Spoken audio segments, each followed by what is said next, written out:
Greetings, fellow test subjects. Test subject 1337 here for Aperture Gaming. They make it. We test it. You play it. And welcome to Aperture Reviews. Now, on today's show, I will be reviewing the game Crime Boss, Rockay City. And before we get into that review, I have to cover a few things real quick. First of all, this title is definitely rated M for mature.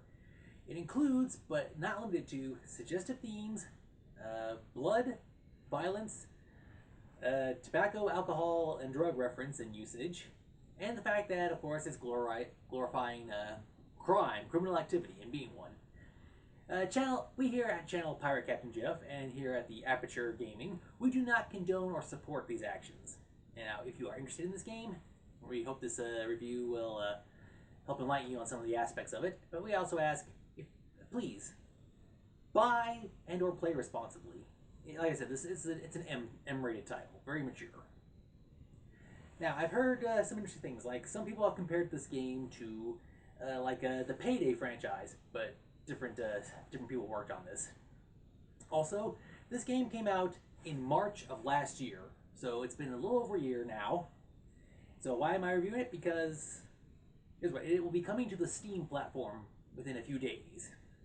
Whether or not it's cross-platform playable, I do not know as of yet. But anyway, the question is, this game had a bit of an interesting launch, so will it redeem itself like No Man's Sky? Is it something along the cautionary tale of Cyberpunk 2077? Or is it a game that performed the world's biggest belly flop and failed to heed the directions and missed the last train to Clarksville? Well, let's get into the review, shall we? Series. Crime Boss Rockay City. I think it's a standalone title. It's not a sequel, prequel, or in-between. Team. This game was developed by In-Game Studios. Now, it was published by 505 Games, and they also published the second Payday game of the Payday franchise. Each one seems to be published by a different one, but yeah, that's as close as these two games are related, but no, I don't think they take place in the same universe, in the same location. But anyway, moving on. Plot. The game takes place in Rockay City, in Florida, sometime between the early to mid 1990s. The crime boss of the underworld was murdered, and now every other crime boss, they're trying to get new territory and become the ruler of the underworld of Florida. You play as Travis Baker. You just came to Florida. You're a small-time drug dealer, and now you have a chance to not only go big time, but to become the new ruler of the underworld by any means necessary. All while having to deal with the other crime bosses and Sheriff Norris, who's come to town to clean up this town. Gameplay controls. The gameplay is a first-person shooter. You go to locations and you, shoot in first person. There's also other objectives like making sure you don't get spotted by cameras, robbing places, and collecting a specific amount of items within a specific time frame or without a certain level of alerts. You can invite people into your game, whether it be friends or random people, or you can control bots. If you have the bots, you can jump between them and set up and try to plan out your strategy. And when you're not out in the field, you're back in your base. After you get your money, you can use your money to hire new members for your gang, level up yourself and the 4 people who are in your crew, the 3 people in your crew. You can hire people part of your crew. You can also then strategize whether if you want to take over someone's territory, do a robbery on someone's territory, take out a rival gang member who's very high ranking. It's balancing between resource management, money management, group management, and what you do in the field. So it's a good balance between a variety of options. Graphics. The game looks really good. It's a good job on the characters, on the equipment you use, and on the location. Like, the environment looks really good. It does the environment and the stuff you interact with has a very 90s feel to it. And it's so weird seeing cassette players and CD players and all this and computer technology from the 90s. Like, I have to admit, this is like the second game I've played this year where the 90s was the setting, so this is interesting. I guess like a very cleaned up version of 90s Vice City, or a sneak preview of Grand Theft Auto 6 in a sense, set in the 90s. You know, just in visual terms. Audio. There's a few licensed songs in the game, but I wasn't really listening too much to that. Like, they had like the music based on the environment of what you're doing and for the situation. Most of the audio is the sound effects of the weapons going off, glass being broken from when you're breaking into things, and the conversations between some of the characters. And they got a pretty big cast for this. People that you would know from around this time, including how Sheriff Norris is voiced by Chuck Norris, Danny Trejo, Danny Glover, Kim Basinger, and Vanilla Ice, just to name a few. So yeah, there's a pretty big audio cast here. They did a good job on the audio also. Very good work. Multiplayer. Yes, there is multiplayer in this game. Like I said, you can invite people into your game, or you can go to theirs. And they also have multiplayer matches, where like it's you and three other people can go to a location and try to complete the crime. So they did, and you can then customize the weapons you use and the equipment you use for whichever character you pick. DLC. Yes, there is DLC for this game. There's one free DLC and the other two are paid. Some of it it's equipment that you can get for your game, and then there's like one story thing. So it's kind of like the opposite of Sea of Thieves, where the equipment you get is cosmetic, and you try to level up your skill. This one is where the weapons you get, they have different power levels and accuracy and etc. So different play styles and different DLCs. Issues. Technically, the game went as well.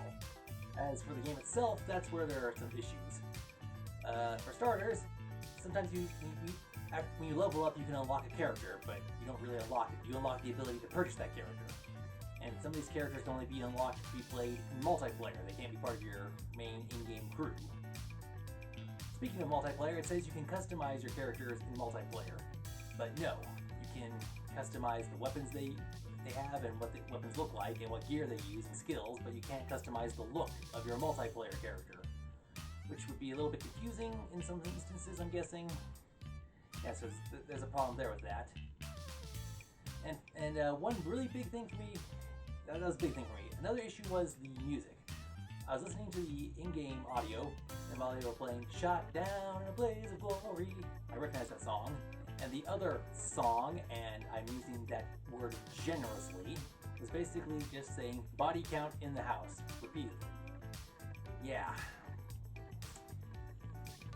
Yes, there's a couple of issues. Also, I think there was some commentary about how, based on the locations and the repetitiveness of some of the missions and locations of what you do, that might be a factor. So yeah, while I get that there is a story, some of it is, the fact is that this game, I think, is more focused on the multiplayer aspect. So, not sure how that plays out. And then here's the big picture for me. I heard that when this game is coming to Steam, I think they said it's going to include all of the DLC. And I'm like, wait a minute. I got this on the PlayStation 5, and I still have to pay for the other two DLC things? Now, granted, I did get this game when it was heavily discounted, but still, it's like, come on. Well, I guess they have to find some way to get people to get to this game 1 year later. Buy, rent, or pass. Yeah, it's weird. So the game, like I said, is a little over a year old, and while I can't say I've encountered all the issues it had when it first came out, it's alright. Like, it's alright, but it still needs maybe a little more work. Or I guess this is the kind of game that it was made to be, so I'd say it is floating comfortably in the rent category. Give it a try, and if you like it, then cool, awesome. If not, well, like I said, it's coming to Steam, so keep an eye out for that. Overall score. Like I said, this title is trying to be like a 90s crime film. So yeah, like, I don't know. Yeah, so it has like all these voice actors that you would know if you were alive during that time period or if you've seen films from that era. It's an interesting take because we here at Aperture Games give Crime Boss Rockay City a 7.5 out of 10. It's not the greatest game I ever played, but I have to admit, it is slightly better than the previous game that I reviewed on this channel. It needs a little work though, still. So, yeah, maybe another, like I said, either it needs a little more work or this is the kind of game that it was made for. It's like heavily multiplayer design.